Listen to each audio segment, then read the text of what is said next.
بسم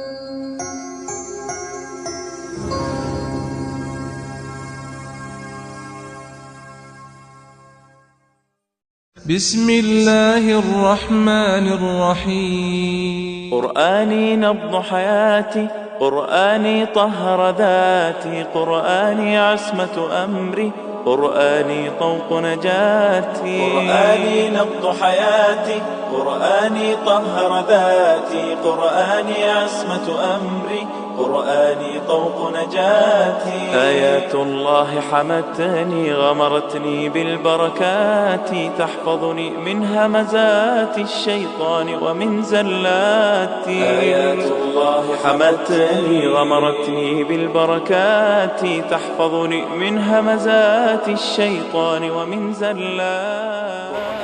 أعوذ بالله من الشيطان الرجيم. بسم الله الرحمن الرحيم. Alhamdulillahi Rabbil Alamin, wabihi nasta'in, wa sallallahu ala sayyidina Muhammadin wa ala alihi tayyibin at-tahirin wa ashabil mayamin al-muntajabin ajma'in.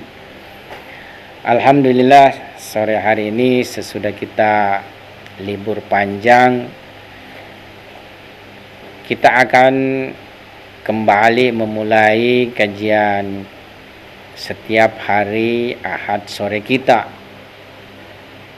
Kita membahas tema ma'rifat nafs. Kita sudah melewati beberapa pandangan filosof, ulama, dan urafa tentang mahiyya nafs. Ada baiknya kita hubungkan dengan seorang arif, filosof, dan pemikir kontemporer, yaitu Allamah Sayyid Husain Tabatabai rahmatullah alaih. Beliau ini bisa dikatakan sebagaimana Imam Khomeini, pembaharu di hauza ilmiah. Beliaulah yang membawa filsafat pada ranah sampai kondisi sekarang ini, yakni diajarkan sebagai salah satu mata pelajaran formal di hauza ilmiah. Demikian pula sebagaimana Imam Khomeini dalam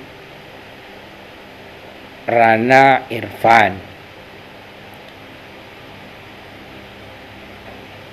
Jadi Allamah Tabatabai rahmatullah alaih sebagai seorang filosof, arif, dan mufassir besar yang mewarisi juga mazhab filsafat hikmah muta'aliyah. Kan yang terakhir itu kita bahas adalah mahiyya nafs dari sudut pandang filosof Mullah Sadra, pendiri dari maktab filsafat hikmah muta'aliyah. Nah, Allamah Tabatabai bisa disebut adalah apalagi namanya, jadi filsafat misalnya mengalami juga naik turun dari perjalanannya. Waalaikumsalam. Jadi tidak perjalanannya itu terus ya, misalnya mengalami pertumbuhan, perkembangan, tidak seperti itu. Tapi dia juga mengalami masa penurunan. Dan juga kadang diserang oleh orang-orang yang bertentangan dengan filsafat. Demikian pula hikmah muta'aliyah, filsafat hikmah muta'aliyah yang dibangun oleh Mullah Sadra punya perjalanan seperti itu, naik turun. Nah, Allamah Tabatabai rahmatullah alaih merupakan sosok yang kembali menumbuhkan ya filsafat hikmah muta'aliyah yang bisa dikatakan sekarang ini mencapai puncaknya.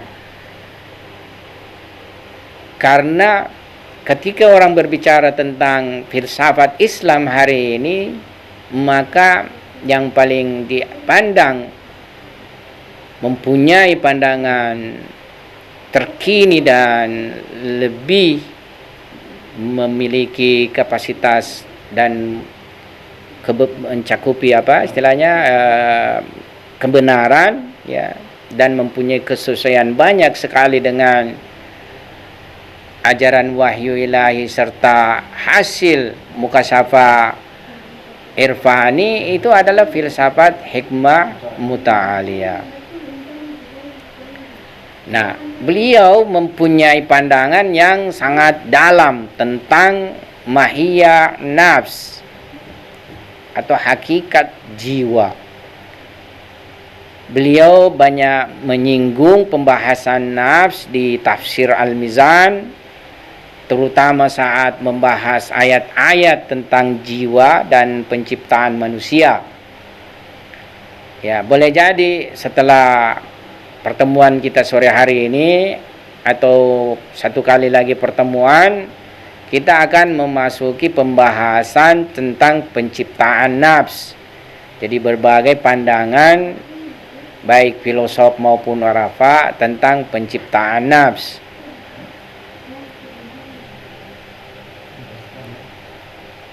Beliau mempunyai pembahasan juga di dalam buku filsafat, kitab filsafat yang ditulis dalam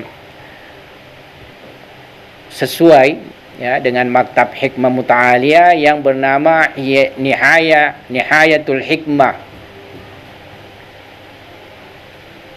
yang beliau tulis dengan sangat sistematis sekali.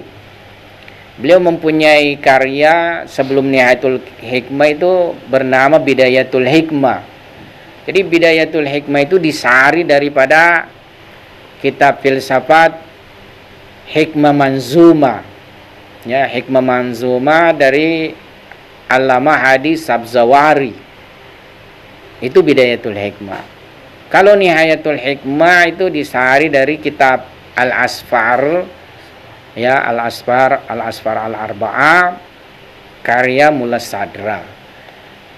Di Hauza, bagi orang yang mempelajari filsafat, itu Bidayatul Hikmah dan Nihayatul Hikmah itu menjadi pegangan utama dalam pelajaran formal filsafat. Beliau juga punya karya lain dalam bahasa Persia, yang bernama Usul Falsafe Warawese Realism. Ya. Jadi suatu kitab berbahasa Persia yang mempunyai pembahasan secara ilmu kontemporer bersentuhan dengan ilmu kekinian. Ya. Khususnya misalnya pemikiran-pemikiran materialistik dan ateistik. Itu buku Usul Falsafe Warawese Realism ya. Dulu pernah saya kasih semacam kajian tapi lewat Zoom kitab ini. Cuma ya namanya pelajaran berat, apalagi dengan Zoom ya. Terakhir kayaknya yang bisa ikut 2 orang saja ya, 3 orang, jadi tidak lama kemudian diliburkan ya. Memang sih ngaji filsafat ya istilahnya karena sangat berat materinya ya, mesti mungkin lebih bagus lebih cocok secara offline. Nah, bagaimana pandangan beliau tentang mahiyah nafs? Sebagaimana kita sudah singgung, mahiyah berhubungan dengan keapaan sesuatu, apa ia yakni pertanyaan terkait tentang hakikat sesuatu itu. Jadi kalau kita misalnya bertanya apa itu manusia, maka penjelasan kita tentang manusia itulah yang disebut mahiyahnya, keapaannya sesuatu. Nah, menurut beliau mahiyah nafs itu adalah wujud yang bukan sekedar makna mental. Jadi hakikat esensial daripada nafs yaitu wujud yang bukan sekedar makna mental. Sebagaimana yang beliau jelaskan, an-nafsu laisat minal mahiyatil aqliyah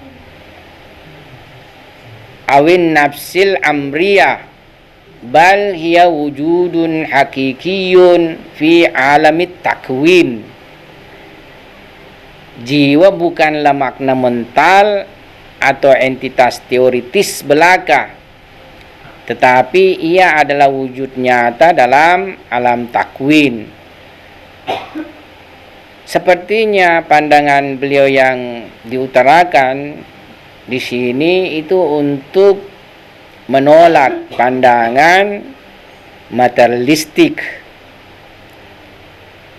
filosof materialistik, ya. Karena filosof materialistik itu kan tidak berpandangan bahwasanya terdapat entitas lain selain materi, ya. Adapun nafs yang sering kita pandang sebagai entitas berbeda dengan badan, ya dalam persepsi mereka itu hanya sebatas permasalahan kementalan saja, ya. Jadi menurut beliau nafs bukanlah sekadar mental konstruk atau kategori psikis, melainkan entitas eksistensial yang memiliki realitas dalam alam al-wujud. Ya, maksudnya alam real ini. Jadi dia mempunyai realitas yang selain badan, ya. Makanya misalnya beberapa manusia atau beberapa orang itu bisa memisahkan jiwanya dengan badannya. Ada istilah di dalam filsafat dan irfan, khalaq nafs, ya, pelepasan nafs. Ya, jadi bisa, ya, manusia itu lepaskan nafsnya dari raganya. Ada jalannya kalau orang mau melakukannya. Tapi kalau sair suluk, ini bukan tujuan. Ya, dalam perjalanan tahzib dan tazkiyah nafs, penyucian nafs, tujuannya adalah mencapai Allah. Dan kalau ini yang menjadi tujuan, ini justru penghalang, ini hijab. Tapi ya bisa saja diperoleh, ya. Kemarin itu saya dapatkan dari ajaran Ayatollah Qadi Tabatabai rahmatullah alaih, gurunya para filosof dan urafa. Beliau mengatakan bahwa mendawamkan, biasanya lebih kita mudah menggunakan kata mendawamkan daripada menyelalukan, ya, menyelalukan, ya, mendawamkan zikir Yunusia, ya, mendawamkan zikir Yunusia itu bisa mencapai pelepasan nafs dan membuka mukasyafah. Jadi beliau punya ini. Nah, insya Allah nanti saya posting penjelasannya. Saya sudah tulis, ya, sisa saya posting. penjelasannya. Jadi zikir Yunusia, yang mana itu zikir Yunusia? Yang itu. Jadi yang ketika Nabi Yunus alaihissalam masuk di dalam perut ikan, itulah yang beliau ucapkan, la ilaha illa an subhanaka inni kuntu minadh dhalimin. Ya. Jadi ini zikir Yunusia. Dalam tarekat dan khususnya juga irfannya Ayatullah Qadi Tabatabai yang diwarisi Alama Tabatabai dan yang lainnya, zikir ini juga menjadi salah satu anjuran, ya, anjuran untuk didawamkan. Ada seorang arif, dia melakukan setahun penuh sujud, ya, dalam kondisi sujud membaca zikir ini 400 kali setiap hari. Jadi sujud, dalam kondisi sujud baca 400 kali zikir ini, ya, itu bisa sampai makam tauhid. Jadi zikir ini sangatlah mempunyai pengaruh di dalam menaikkan perjalanan suluk seseorang, ya. Tapi adapun misalnya efek-efek yang dia munculkan seperti tadi terbukanya mukasyafa, kemudian bisa melepaskan nafs dari raga, itu jangan menjadi tujuan. Tujuannya tetap irfan adalah kepada Allah Subhanahu wa taala.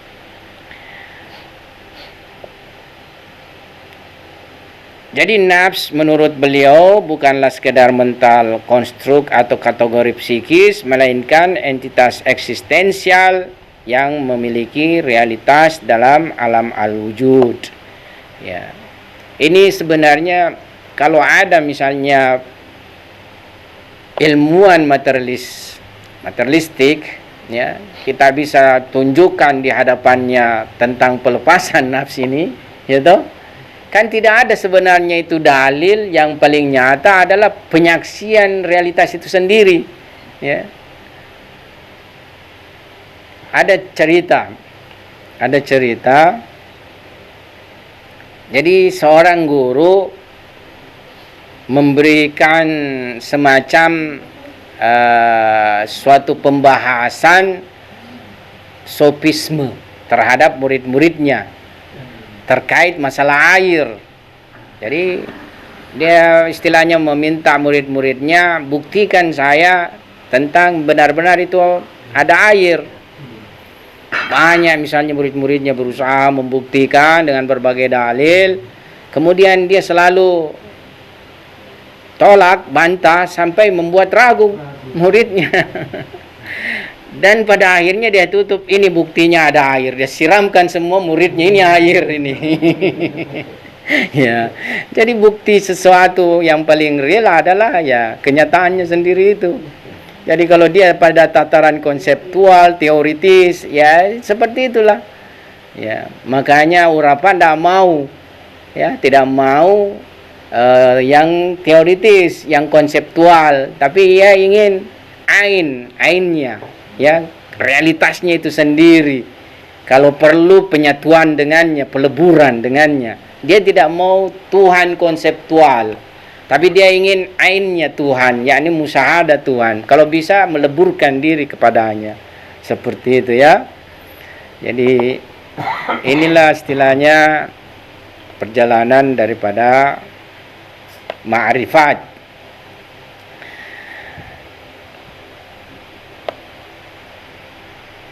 Nah, kemudian yang kedua, bahwasanya jiwa itu tiada lain manifestasi yang memiliki sifat berderajat.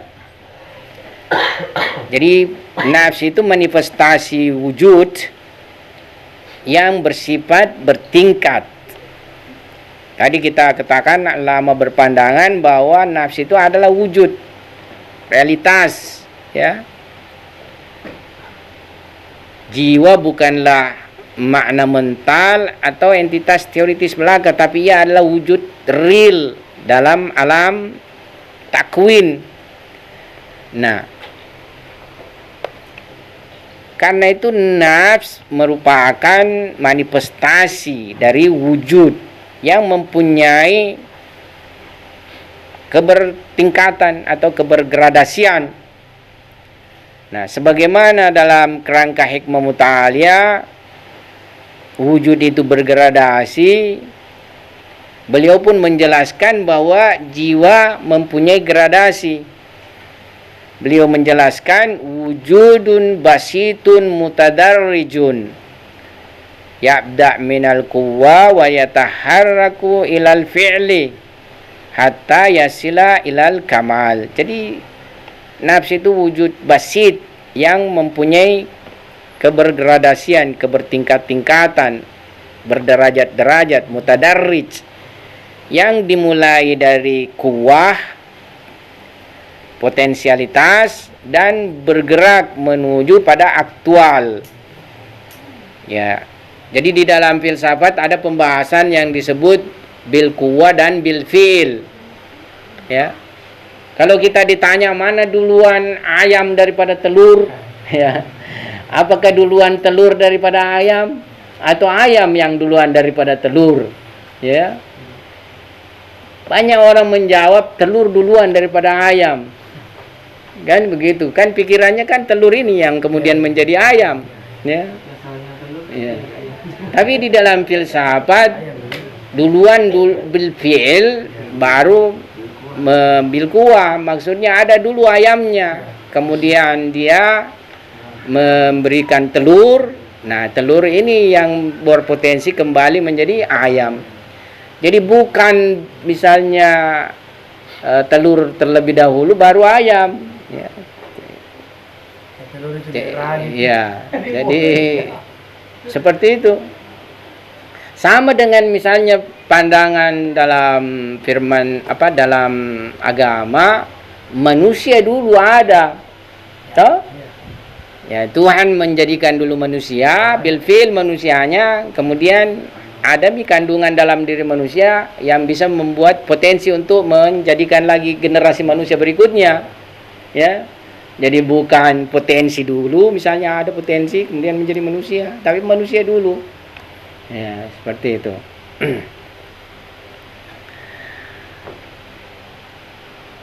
Jadi nafs merupakan wujud sederhana namun bertingkat, bergerak dari potensialitas menuju aktualitas hingga mencapai kesempurnaan. Dalam artian jiwa manusia pertama itu diciptakan dalam potensi. Potensi itu artinya sesuatu yang lemah, belum mencapai intensitas kuat. Jadi memang sudah ada kandungannya sebagai misalnya taruhlah ayam, ya, tapi masih lemah keayamannya di situ, ya, namanya telur ayam, ya. Itu keayaman di situ masih lemah. Harus melalui dulu pergerakan baru menjadi tingkatnya kuat sehingga terjelma ayam sempurna, ya. Baru dipotong di manusia baru dimakan istilahnya, ya. Tapi di situ ada memang potensi keayamannya, makanya tidak sembarang juga itu telur menjelma jadi ayam, no?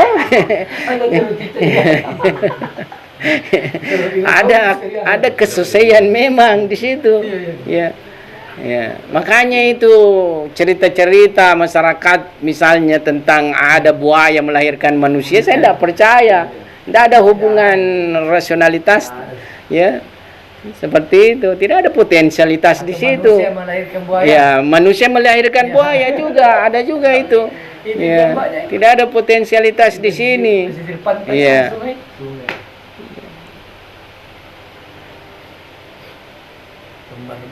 Ya. Jadi pada tahap pertama jiwa manusia itu diciptakan dalam keadaan potensi. Boleh jadi, ya, boleh jadi. Kalau misalnya ini boleh jadi ayat suci Al-Quran yang menjelaskan khuliqal insanu dha'ifa. Kan ada ayat suci Al-Quran itu diciptakan manusia dhaif, lemah. Ya, kadang kita memaknakan dalam perspektif fisikal belaka, ya, lemah misalnya. Lihatlah, kadang menjadi perbandingan lah, manusia ketika dia awal lahir kalau tidak diurusi oleh yang lainnya, ya itu akan mengalami kehancuran, kemusnahan. Ya, jadi ada mesti orang tua yang merawatnya dan lain sebagainya. Tapi lihat misalnya hewan yang lain, ayam.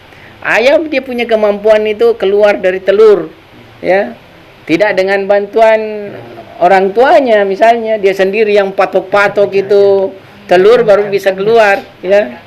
Ada buku bagus sekali namanya Tauhid Mufaddal, sepertinya sudah ada terjemahan bahasa Indonesianya. Jadi buku ini mengargumentasikan, ya, keberadaan Tuhan dan tauhid dengan fenomena kehidupan hewan, ya, seperti tadi itu misalnya, ya. Ada yang bahas, ya.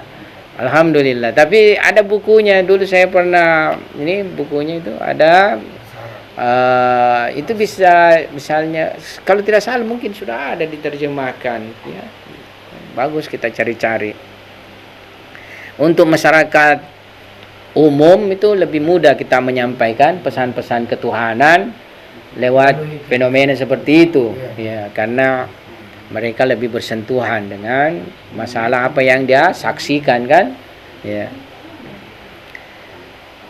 Nah, jadi manusia atau jiwa ini awalnya dia lemah, ya. Lantas dia melakukan pergerakan sehingga menjadi kuat, menjadi sempurna. Nah, proses ini, ya, itulah yang disebut dengan haraka jauhariyah, ya, gerak esensial substansi, ya. Jadi secara substansi itu sebenarnya kalau dalam ayat suci Al-Quran misalnya dijelaskan dari sperma kemudian menjadi segumpal darah, itu berbeda secara substansi, tapi ini juga yang bergerak mengalami pergerakan-pergerakan sampai ke janin, ya. Lantas setelah keluar dari rahim, ya, bertumbuh dan menjadi sempurna, ya. Ya. Jadi ini mengimplikasikan bahwa hakikat nafs bukan statis, tetapi ya mengalami pergerakan.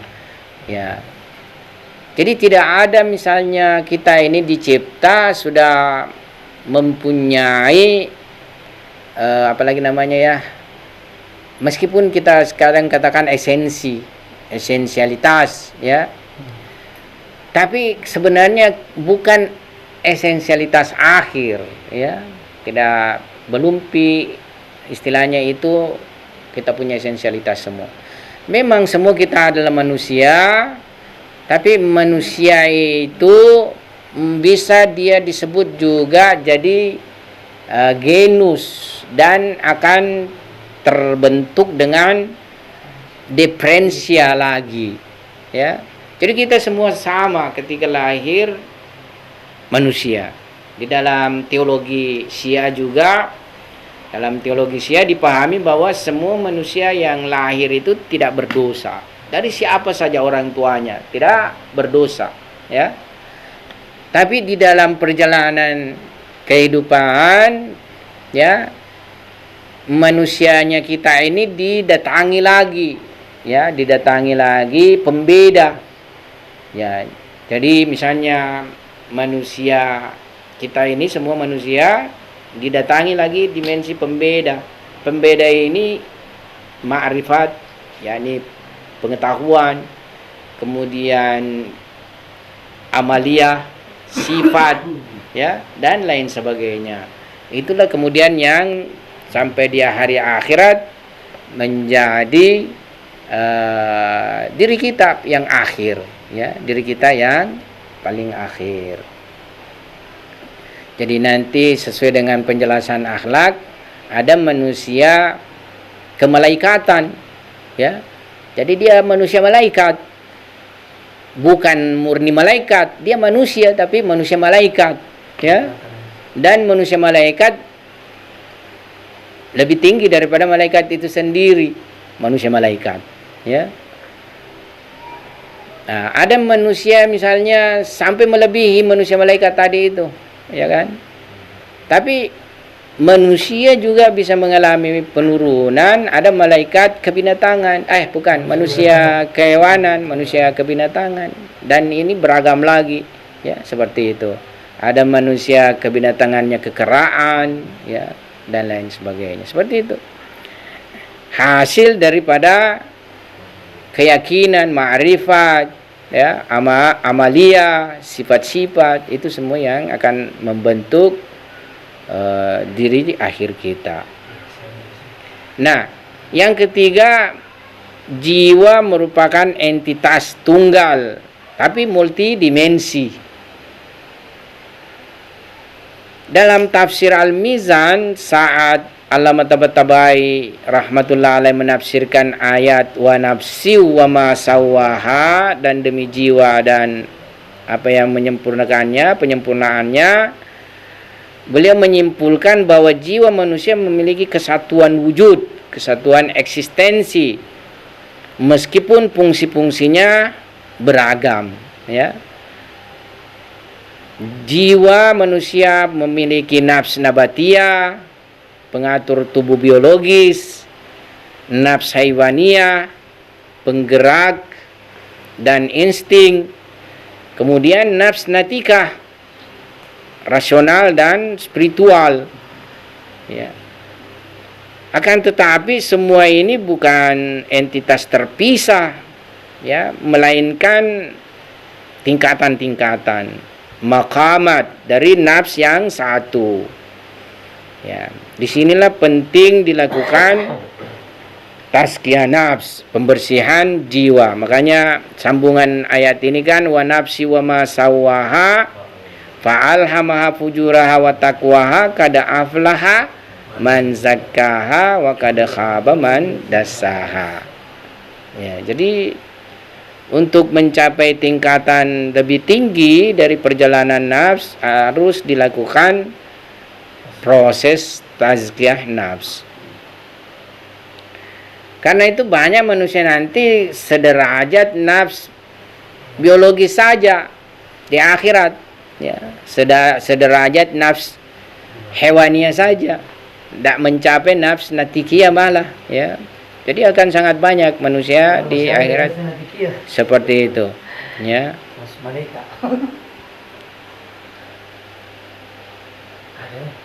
Nah, yang keempat yang kita bisa bahas dari pandangan Allamah Tabatabai rahmatullah alaih terhadap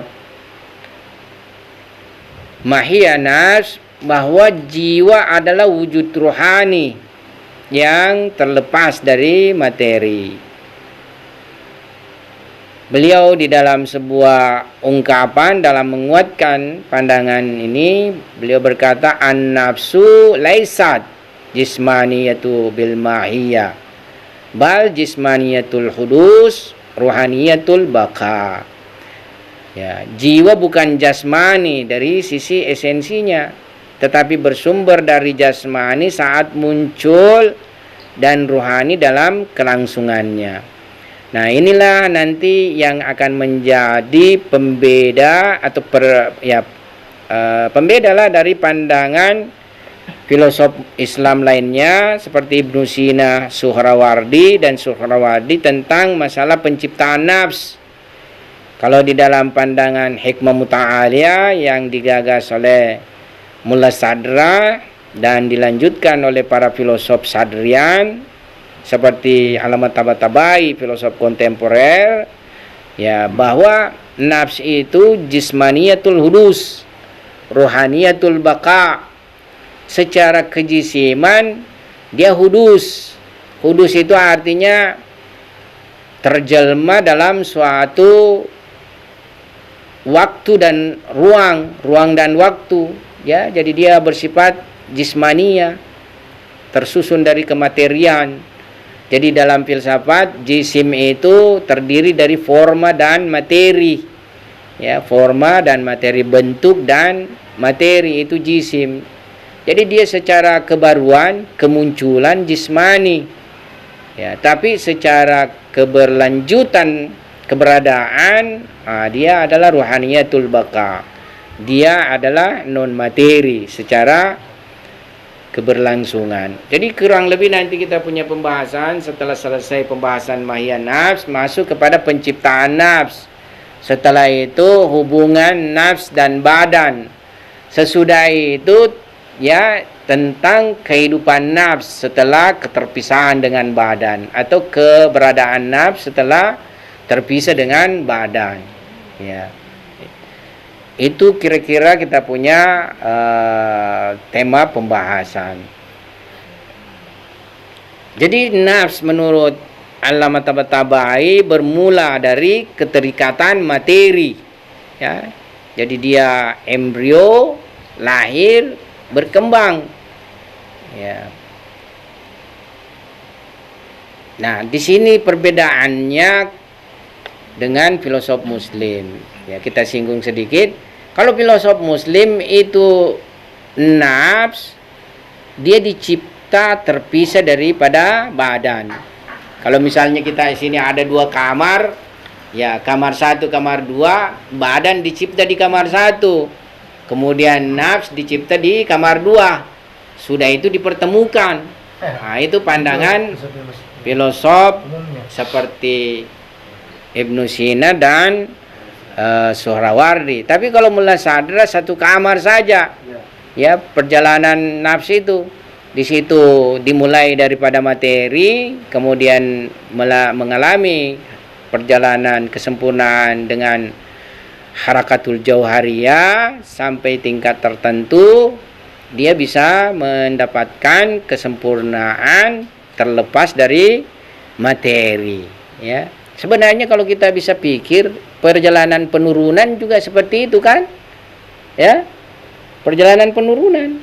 Perjalanan penurunan itu kan sampai misalnya misali. Misali ini kan non materi. Tapi bagaimana muncul materi kan? Nah, sekarang terbalik dia, bagaimana materi menuju misali misalnya. Non materi. Jadi perjalanan menurun sebenarnya juga seperti demikian. Ya, dari non materi, kemudian non materi misali, non materi murni dulu, kemudian non materi misali sampai materi. Kan begitu, naik juga. Ya, seperti itu. Kenapa tidak bisa naik sedangkan turun bisa kan? Nah, ya seperti itu. Sementara filosof Suhrawardi sama Ibnu Sina ya seperti itu tadi. Jadi tidak dari materi, tapi dicipta terpisah baru dikasih ketemu. Ya. Jadi pada awalnya ya embrio lahir, berkembang, kemudian menjadi independen secara ruhani, berdiri sendiri secara ruhani dan dapat hidup tanpa tubuh setelah kematian. Jadi nafs bisa menjalani, bukan bisa, bahkan semua nafs nanti menjalani kehidupan setelah kematian. Dia tetap mengalami perjalanan, ya. Dia mengalami kehidupan, bahkan kehidupan setelah terpisah dengan badan lebih nyata dan lebih kuat ya daripada ketika bersama badan. Makanya di dalam sebuah riwayat terdapat hadis an-nasu niyamun fa idza matu intabahu. Manusia seolah-olah tidur sekarang ini. Tidur dia, nanti ketika mati intabahu, baru terbangun, baru sadar. Wah, ya ini kenyataan kita hadapi, tapi sudah terlepas dari alam materi. Atau misalnya ada riwayat yang berbunyi mutu qabla anta mutu, matilah sebelum kalian mati. Maksudnya matikan diri kalian. Ya, matikan diri di sini bukan mati terpisah ruh dengan ruh dengan badan, tapi mematikan di sini yakni tidak mencintai materi, ya. Yakni dalam kehidupan ini sudah mengalami suatu pemisahan dengan materi, tapi benar-benar nanti dia bisa melepaskan dirinya dari badan. Jadi memang ya, jadi bukan cuma zikir nanti ini yang mendukung orang, untuk bisa tajarrud nafs atau hal nafs, ya tentu ajaran-ajaran seperti tidak banyak bicara, tidak banyak tidur, tidak banyak makan, itu juga menjadi sebuah kelaziman. Jadi biar mungkin ratusan ribu tiap hari kita berzikir la ilaha illa an subhanaka inni kuntu minaz zalimin, tapi selalu kenyang. Selalu kenyang, banyak tidur, ya itu juga tidak tercapai itu untuk bisa melepaskan diri, ya. Ini banyak tidur, yang penting tidak kenyang toh.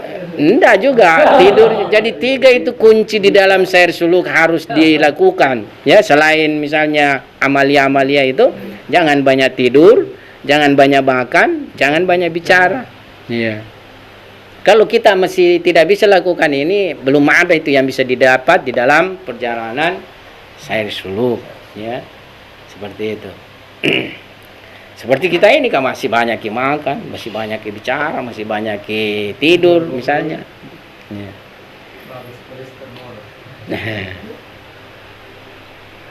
Yang kalau tempo penjualan terus. Tidak bicara ini. Tidak bicara, tapi ya. Chatnya yang berbicara. Tapi ini jalan terus gini, otak kan. Ya. Jadi inilah menjadi dasar keyakinan tentang kehidupan setelah kematian dan kebangkitan akhirat. Bahwasanya jiwa itu ia menjadi independen secara rohani dan dapat hidup tanpa butuh tubuh, ya, tubuh materi setelah kematian. Tapi bahwa tidak ada tubuh sama sekali, ya tentu tidaklah. Ada tubuh misali. Ya. Materi juga Ustaz ya. Tubuh misali. Antara teori terbalik tadi. Nah, yang kelima, jiwa adalah diri yang menyadari diri. Ya, jadi jiwa itu atau nafs itu secara zat alima bizatiha. Jadi dia al-zat al-alima bi zatiha. An-nafsu tudriku dzataha bi dzatiha wa hadza min dalaili wujudiha wa tajarrudiha. Jadi nafs itu mengetahui zatnya dengan zatnya. Kalau kita tidak kan begini. Ya, sekiranya tidak ada nafs, ini kan 2 jari saya telunjuk dengan jari tengah. Sekiranya tidak ada nafs, ini telunjuk tidak mengetahui ini jari tengah. Jari tengah ini tidak mengetahui ini telunjuk. Sama misalnya dengan ini meja di depan saya, ya. Meja ini tidak mempunyai ma'rifat terhadap diri saya karena dia tidak mempunyai nafs, kan? Atau misalnya HP ini dengan meja ini sama-sama tidak punya nafs, tidak ada yang memudraika, ya, tidak ada yang mengetahui satu dengan yang lain, kan begitu. Meja tidak mengetahui ini HP bahwa ada dia di atasnya, HP ini juga dia tidak mengetahui bahwa dia berada di atas meja ini, ya. Ya. Tapi bagaimana ini Ustaz? Dalam di akhirat nanti kan sering kita mendengar bahwa semua akan bersaksi atas atas perilaku kita. Dia akan bersaksi, semua akan bicara di akhirat nanti. Ya. Jadi seperti artinya kan yang mereka Ustaz ada awal kondisi. ya. Mereka setiap apa yang kita lakukan.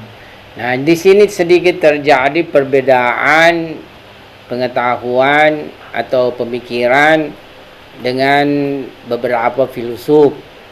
Kalau Mullah Sadra bersikeras, ya, bersikeras bahwa semua maujud ini pada hakikatnya memiliki kesadaran, ya.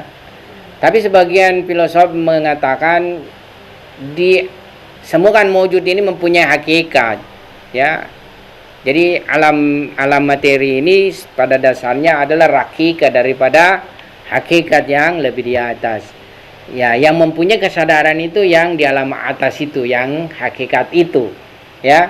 Tapi kalau mulai sadar sampai pada tingkat misalnya mewujud secara partikular semua ini, itu memiliki kesadaran, memiliki pengetahuan, ya.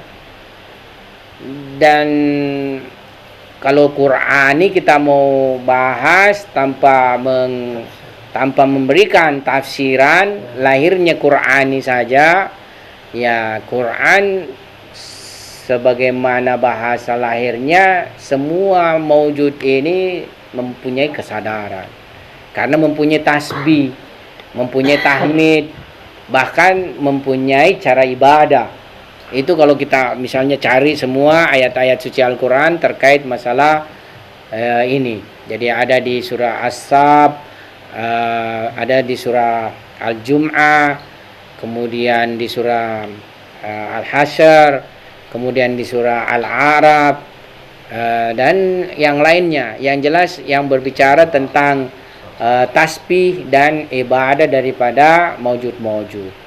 Itu menggambarkan bahwa secara keseluruhan umum semua maujud itu bertasbih, memuji Tuhan, dan memiliki cara ibadahnya masing-masing. Tidak ada tasbih, tahmid dan ibadah kalau dia tidak mempunyai kesadaran. Kurang lebih seperti itulah. Jadi di sini juga tetap terdapat perbedaan pemikiran. Dan saya sudah lacak pemikirannya Allama Tabatabai dalam hal ini. Ya, beliau dalam masalah bahwa maujud-maujud ini mempunyai misalnya idrak atau mengetahui kesadaran, yang saya dapat itu beliau tidak mengisbatkan, beliau tidak mengafirmasikan, ya. Ya, sebagaimana di sini juga beliau menyebutkan, ya, an-nafsu turriku zataha bidzatiha, ya, wa hadza min dalaili wujudiha wa tajarrudiha. Jadi jiwa menyadari dirinya dengan dirinya sendiri, ini adalah bukti eksistensinya dan sifat immaterinya. Ya. Ini adalah argumen mendalam dalam filsafat. Jika jiwa bisa menyadari dirinya tanpa perantara, bukan seperti tubuh yang butuh cermin untuk melihat, maka ia adalah wujud huduri, bukan wujud husuli. Ya, dia bukan hasil konsepsi dalam pikiran, tetapi mempunyai wujud nyata yang independen. Jadi kalau kita berbicara tentang teks atau nakli, ya sebenarnya ayat suci Al-Quran dan riwayat itu akan mengantar kita kepada suatu pandangan bahwa ya alam materi ini mempunyai kesadaran, ya, karena dia juga nanti menjadi saksi di alam akhirat, ya. Dan banyak riwayat menjelaskan seperti itu, dan ayat suci Al-Quran saling istilahnya menjelaskan antara riwayat dengan ayat suci Al-Quran. Ya. Ditambah lagi hasil beberapa mukasyafa urafa, ya, beberapa mukasyafa urafa.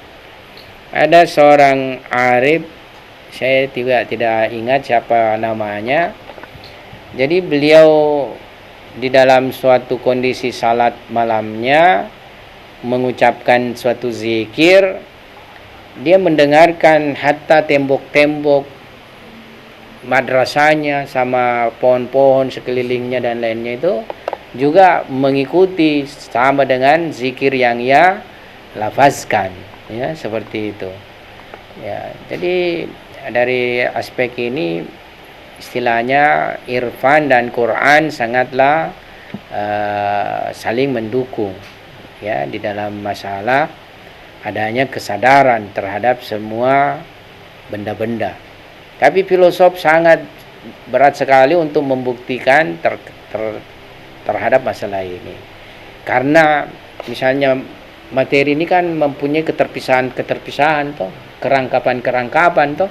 Ya. Ya, jadi dia bukan satu kesatuan, tapi dia adalah mempunyai kerangkapan.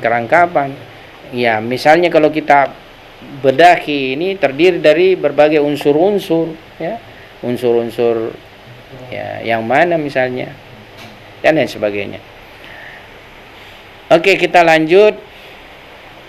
Yang terakhir pembahasan dari Allamah Tabatabai ini lebih kepada amaliyah, jalan jiwa menuju kesempurnaan, tiada lain adalah sair suluk, ya. Dalam berbagai tempat, terutama dalam pengajaran beliau terhadap murid-muridnya seperti Ayatullah Hasan Shadiamuli, Ayatullah Jawudiyamuli, dan Ayatullah Misbah Yazdi, dan sebagian lagi termasuk Ayatullah Husain Tehrani, ya. Beliau menjelaskan bahwa itu jiwa memiliki potensi ma'rifah dan akan mendekat kepada Allah Subhanahu wa taala melalui, ya, tazkiyah nafs, tafakkur dan zikir. Jadi tafakkur dan zikir itu juga menjadi wasilah untuk mendapatkan kedekatan pada Allah Subhanahu wa taala, ya. Tafakkur, merenung, ya, berzikir, ya. Jadi bukan ucapan verbal itu zikir saja, tapi kalau zikir ditambah dengan tafakkur, pendalaman itu lebih bagus, ya. Jadi ucapan kan banyak nih kata-kata. Apa bedanya misalnya kan? Ya. Tanpa kita tinjau dulu dari segi makna, kata-kata itu ya keluar dari suara kan, dalam bentuk suara kata-kata itu, ya. Tapi kata-kata ini juga kalau ditinjau dia mempunyai makna yang berbeda-beda. Tapi di dalam perjalanan menuju Tuhan, kata-kata ini bukan hanya sebagai sesuatu yang verbal, tapi mengandung aspek yang bisa mempengaruhi nafs, ya, membawa nafs pada kesempurnaan. Jadi kalau misalnya saya selalu menyebut batu setiap hari sampai 1000 kali, itu tidak akan membawa naik saya punya nafs, ya. Padahal ini kan lafaz. Nah, beda kalau saya misalnya mengucapkan Ali, ya. Ya, jadi mengucapkan Ali itu membawa naik itu nafs. Jangan pikir tidak, ya. Ini bukan menuhankan Ali. Ya, banyak orang salah persepsi, tidak seperti itu, ya. Husain, Ali. Ya, kita menyebut insan kamil sebagai mazhar paling sempurnanya nama-nama dan sifat-sifat Tuhan. Ya, sama dengan kita mengatakan Allah, ya. Kan batu, Allah kan sama lafaz, semua ini keluar dari kita. Tapi kalau batu biar kita ucapkan setiap hari 1000 kali, itu tidak akan menaikkan kita punya derajat diri. Tapi beda dengan kata Allah dan sebagainya misalnya, atau Ar-Rahman, ya. Ya. Jadi berbagai zikir-zikir itu terkadang dibutuhkan oleh diri kita, ya. Ya, zikir-zikir baik itu istighfar, kemudian la ilaha illallah, kemudian salawat, dan menyebut nama-nama Tuhan, ya. Jadi seperti doa Jausan Kabir itu kan saya sara-sara sedikit demi sedikit sekarang, itu sering saya kirim. Nah, itu semua sebenarnya menjadi jembatan-jembatan atau tangga-tangga untuk menaikkan nafs kita, ya, sampai kepada qurb ilallah, bahkan liqaullah, ya, pertemuan dengan Allah. Jadi beliau mengatakan yang bisa mengangkat nafs kita adalah penyucian, tafakur dan zikir, kemudian perhatian dan ibadah yang ikhlas. Oleh sebab itu makam tertinggi jiwa tiada lain adalah liqaullah, pertemuan dengan Allah, ya, yang bukan dalam bentuk ruang atau bentuk, tetapi penyaksian wujud murni, ya, penyaksian wujud sir, ya. Ada saya bahas, belum saya posting juga, tentang Nur Muhammad, ya. Jadi Nur Muhammad ini Jadi kita pada hakikatnya jika melakukan perjalanan kesempurnaan, kita nanti akan bisa mendapatkan penyatuan dengan Nur Muhammad. Dan di sini kita akan mendapatkan kedekatan kepada Allah Subhanahu wa taala, sebab yang awal diciptakan Tuhan itu adalah Nur Muhammad. Awwalu ma khalaqallah nuri, kata Nabi. Atau di dalam riwayat awwalu ma khalaqallah al-aql, ya, al-aqal, akal pertama. Nah, ini semua saling menguatkan, saling mendukung. Maksudnya jangan karena salah penamaan kita anggap terjadi pertentangan. Jadi itu juga Nur Muhammad, itu juga akal pertama, atau yang apalah istilahnya, berbeda penamaan tapi yang dimaksud adalah satu realitas, satu entitas, ya.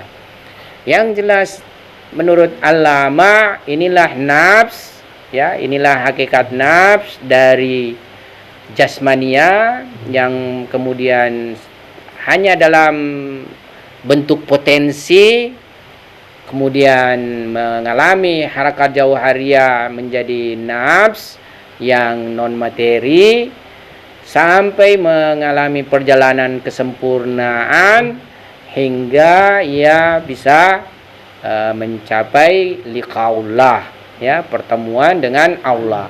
Bukan hanya di akhirat, tapi di dunia ini sudah bisa dialami pertemuan dengan Tuhan, ya. Bahkan nanti kalau di akhirat semua bertemu dengan Tuhan, ya, tapi Tuhan masing-masing yang disembahnya. Bukan berarti banyak Tuhan, maksudnya Tuhan dalam bentuk tajalli-tajallinya, ya, nama-namanya yang dia sembah, ya. Jadi ada ayat suci Al-Qur'an berbunyi, ya ayyuhal insan innaka kadihun ila rabbik famulaqi. Mulaqi itu liqa. Dari itu tadi liqa, mulaqi itu satu akar kata, itu satu serumpun kata itu, yakni bertemu. Wahai manusia, kalian bersungguh-sungguh menuju pada Tuhanmu. Di sini ya ayyuhal insan innaka kadihun ila rabbik, kepada Tuhanmu, ya, terkhususkan pada ini tuh Tuhannya masing-masing manusia. Famulaki, dan kamu akan bertemu dengannya, ya, bukan Tuhan misalnya Rabbul Alamin, ketemunya bukan Allah sebagai mazhar, Allah sebagai nama dan sifat paling agung, tapi di sini Tuhanmu yang kamu cintai ketika hidup, yang kamu taati saat, ya. Kalau misalnya setan Tuhanmu ketika kau hidup, itu yang mu dapati nanti, ya, seperti itu.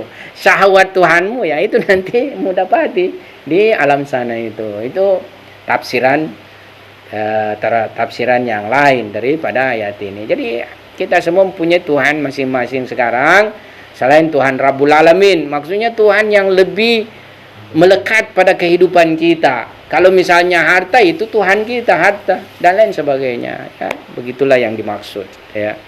Nah, untuk lepas pada Tuhan partikular, mendapatkan Tuhan mutlak, ya, harus lepas daripada penyembahan Tuhan-Tuhan buatan kita sendiri. Ya, saya kira inilah kita punya pembahasan sore hari ini. Semoga ada manfaatnya. Wabillahi taufiq wal hidayah. Assalamualaikum warahmatullahi wabarakatuh. نبض حياتي قرآني طهر ذاتي قرآني عصمة أمري قرآني طوق نجاتي